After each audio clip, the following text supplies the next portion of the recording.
Good evening, visitors. Welcome to the Australian War Memorial's last post ceremony.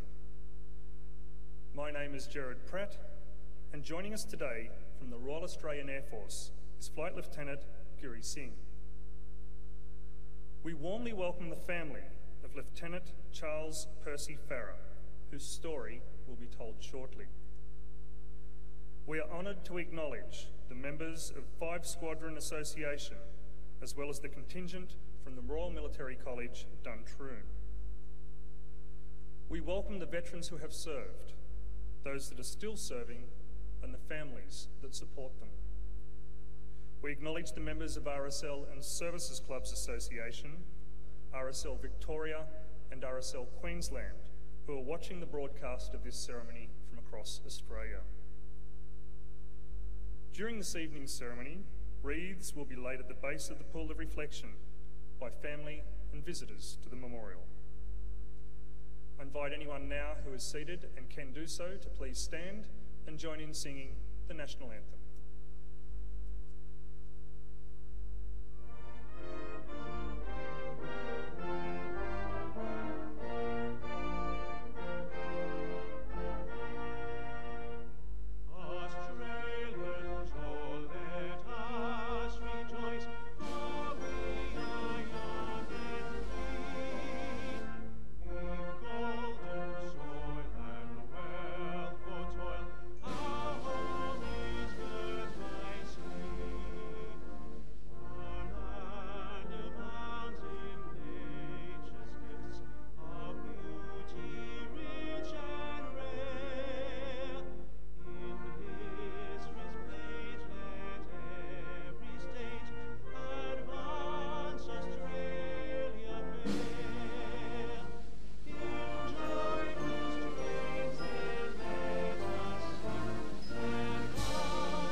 The Australian War Memorial was the vision of Charles Bean, Australia's First World War official historian.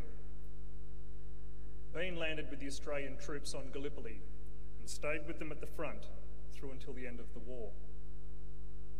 The idea of this national memorial and museum came to him at Percy, France, in the depths of the bloody fighting of 1916. Bean's idea was that this would be a place where families and friends could mourn loved ones buried in faraway places. It would also be a place that could help all Australians understand what these men and women had endured and what they had done for us. Bean's vision, to which we remain true, is best expressed as inscribed in the entrance to the memorial's galleries. Here is their spirit, in the heart of the land they loved, and here we guard the record which they themselves made. Tonight, we will read the story behind just one of those on the Roll of Honour, which lists the names of more than 102,000 men and women who have given their lives for us in war and operations for more than a century. But first, we present a lament, Flowers of the Forest. Wreaths or floral tributes will now be laid at the base of the pool of reflection.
Today we remember and pay tribute to Lieutenant Charles Percy Farrier. Charles Farrier was born around 1895 in Broken Hill, New South Wales, where his father was the government mine inspector. He was sent to board at the King's School in Parramatta and later returned to Broken Hill and worked on the mines as a surveyor. Farrier had a passionate interest in military and had served with the cadets since he was a schoolboy. He went on to gain his commission in the Citizens' Militia in Broken Hill. Farrier applied for commission in the Australian Imperial Force within weeks of the outbreak of war in 1914. He was one of 3 officers in charge of a group of 120 volunteers from Broken Hill who caught the train to Adelaide to go into camp. They had all seen previous service in the military or rifle clubs and were called a splendid stamp of men. The group left Broken Hill on the 23rd of August 1914, parading through the streets to loud cheers from the vast numbers congregated to wish them well. Bagpipers played as the train left the station for Adelaide. Lieutenant Farrier was posted to the 10th Battalion and underwent a period of training in Australia and then in Egypt. In the early hours of the 25th of April, 1915, the men of the 10th Battalion rode silently towards the Turkish shore at what would become known as Anzac Cove. The war diary of the battalion records that no sound was heard except the splash of oars. We thought that our landing was to be effected quite unopposed. But when our boats were within 30 yards of the beach, a rifle was fired from the hill in front of us above the beach, right in front of where we were heading for. Almost immediately, heavy rifle and machine gun fire was opened upon us. The men finished rowing to the shore and raced for heights above the beach. Lieutenant Farrier dashed up the beach, calling out, "Come on, boys, I'm with you." Farrier was wounded the day after landing. He was evacuated to hospital where he spent 2 weeks before returning to Gallipoli. The day after he landed, he was giving instructions to his men about lowering the parapet on their trench when he was shot and killed instantly. He was 20 years old. In Australia, his family was first notified that he was wounded. Farrier's mother was seriously ill, and by the time the notification came through, he had been killed. She was in hospital in Broken Hill awaiting surgery. It was decided not to tell her that Charles was dead until operation was over. She seemed to do well after the operation, but collapsed and died shortly afterwards, never knowing that her son had been killed in action. His name is listed on the Roll of Honour on my right, among more than 60,000 Australians who died during the First World War.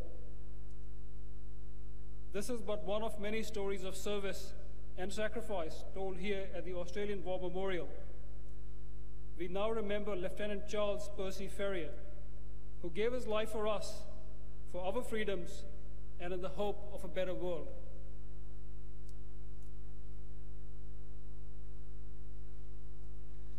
If you're able and seated, please stand for the reading of the ode and the sounding of the last post. They shall grow not old, as we that are left grow old. Age shall not weary them, nor the years condemn. At the going down of the sun, and in the morning, we will remember them. We will remember them.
lest we forget.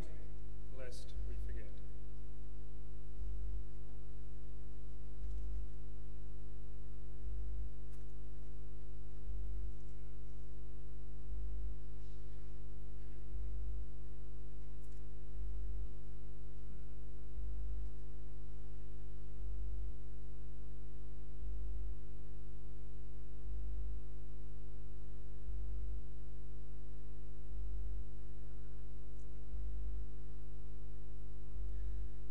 We leave you this evening with the words of the memorial's founder, Charles Bean. Many a man lying out there at Percy, or in the low scrub at Gallipoli, with his poor, tired senses barely working through the fever of his brain, has thought in his last moments, well, it's over. But in Australia, they will be proud of this. Ladies and gentlemen, girls and boys, that concludes the last post ceremony. We thank you all for visiting the Australian War Memorial and wish you all a very good evening.